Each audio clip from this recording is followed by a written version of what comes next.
Museveni and his thugs denied their crimes. They killed our people and denied it.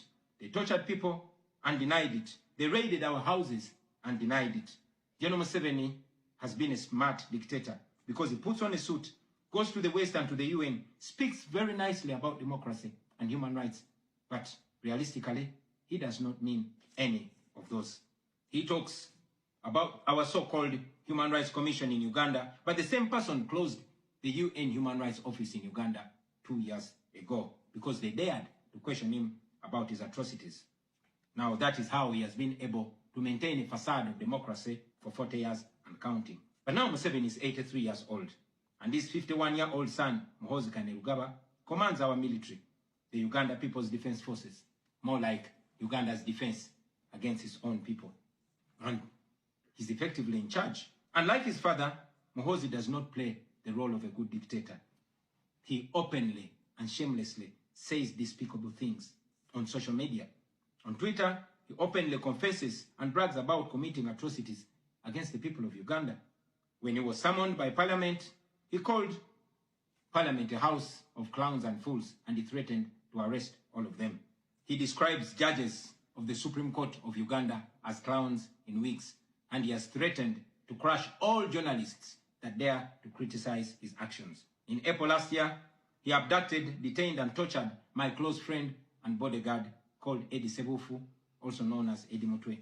He later on posted on Twitter naked pictures of Eddie, boasting that Eddie Mutwe was in his basement learning Museveni's mother tongue, Bunyankole. Last month, he bragged about killing 22 of my friends, and he said that he's praying that I am the 23rd person for him to kill. In other words, Museveni and his son no longer fear international retaliation for their crimes. They've been so emboldened by your lack of action. They know that they can murder their own people, imprison them, torture them, remove their fingernails, push needles down their testicles, and nothing will happen to them. Now, they're using rape as a weapon. Boys and girls, men and women, people of all ages have reported being sexually assaulted by Muhoozi's military.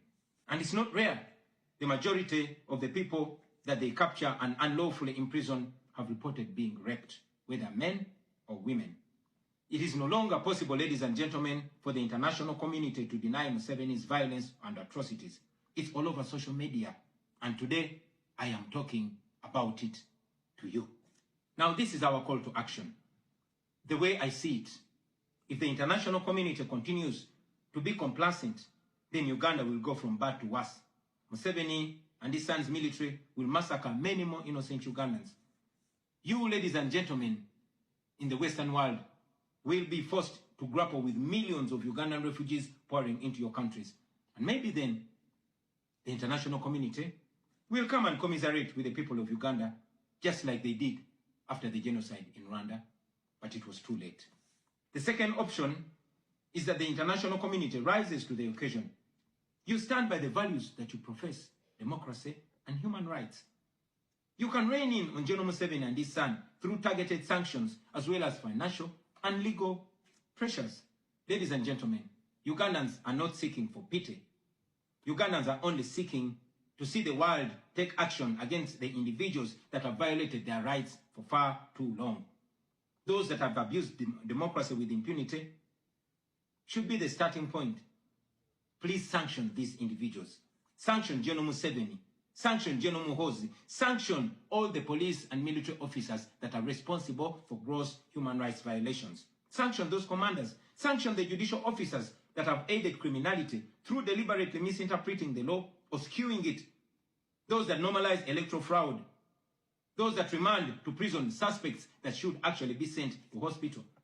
Sanction these individuals because their combined efforts in the last election effectively give autocracy a blank check to rule over the people of Uganda for 5 years. We call upon the international community to treat General Museveni exactly how they treated Idi Amin, because Idi Amin did what he did to Ugandans for only 8 years. Museveni has done much worse to the people of Uganda, and it has been for 40 years and counting. Because of the inaction of the international community, Museveni's mode of dictatorship and human rights violations is being seen as acceptable in the region, and it must be stopped before it is exported to other countries in the region and in the continent. We ask the international community not to recognize Museveni's regime because it is not legitimate.